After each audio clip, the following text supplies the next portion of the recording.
रूई फिलिप्स एक उदारवादी शासक था, परंतु बहुत अधिक महत्वाकांक्षी था। वह उदारवादी था और बहुत अधिक क्या था, महत्वाकांक्षी था।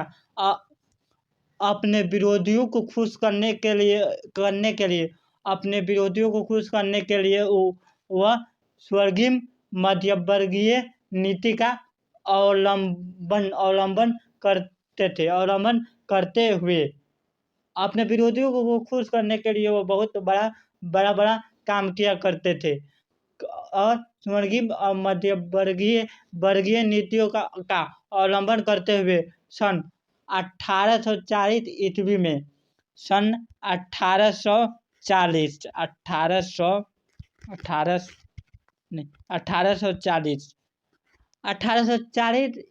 में गिज्जो को एक प्रधानमंत्री नियुक्त किया, जो उसके विरोधी थे। गिज्जो, उसका नाम था गिज्जो। गिज्जो को वह क्या किए, गिज्जो को वह प्रधानमंत्री नियुक्त कर दिया, जो कट्टर प्रतिक्रियावादी था। वह किसी भी तरह के वैज्ञानिक, सामाजिक, आर्थिक सुधारों के विरोध था। रूई फिलिप्स ने पूंजीपति वर्ग के साथ रखना पसंद किया। रूई फिलिप्स जो था पूंजीपति वर्ग के साथ रखना पसंद किया, जिसे शासन के कार्य में अभिरुचि नहीं थी। जिसे शासन के काल में क्या था, अभिरुचि नहीं थी, किसी भी प्रकार की अभिरुचि नहीं थी। और जो अल्पमत में भी था, उसके पास किसी भी तरह का सुधारात्मक कार्यक्रम नहीं था। और 1848 की क्रांति का मुख्य कारण रूई फिलिप्स की आंतरिक और बाह्य नीतियों थी, जिसके कारण फ्रांस में उसका आलोकप्रिय हो गया।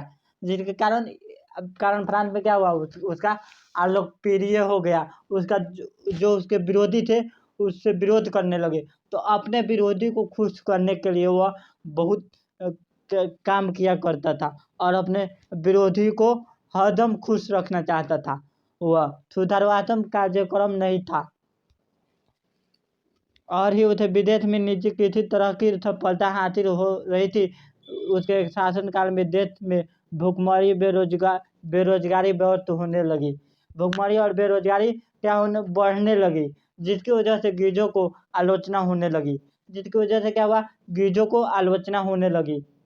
उसकी वजह से, यानी रूई फिलिप्स की वजह से देश में क्या होने लगा, भुखमरी, बेरोजगारी बढ़ने लगा। जिससे यह हुआ कि वहाँ पे जो गिज्जो था, गिज्जो की आलोचना होने लगी और उसको लोग छोड़ते गए। सुधारवादियों ने 22 फरवरी 1848 को 22 फरवरी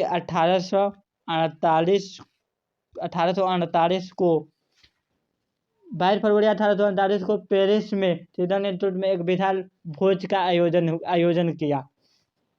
भोज का आयोजन कब किया गया था, 22 फरवरी 1848 को एक विशाल भोज का आयोजन किया गया।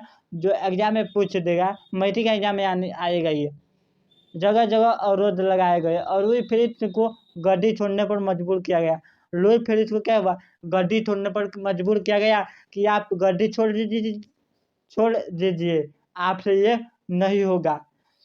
24 फरवरी को रूई फिलिप्स ने गद्दी का त्याग किया और इंग्लैंड चला गया। 24 फरवरी को क्या किया, रूई फिलिप्स गद्दी को त्याग कर दिया और वह डायरेक्ट इंग्लैंड चला गया।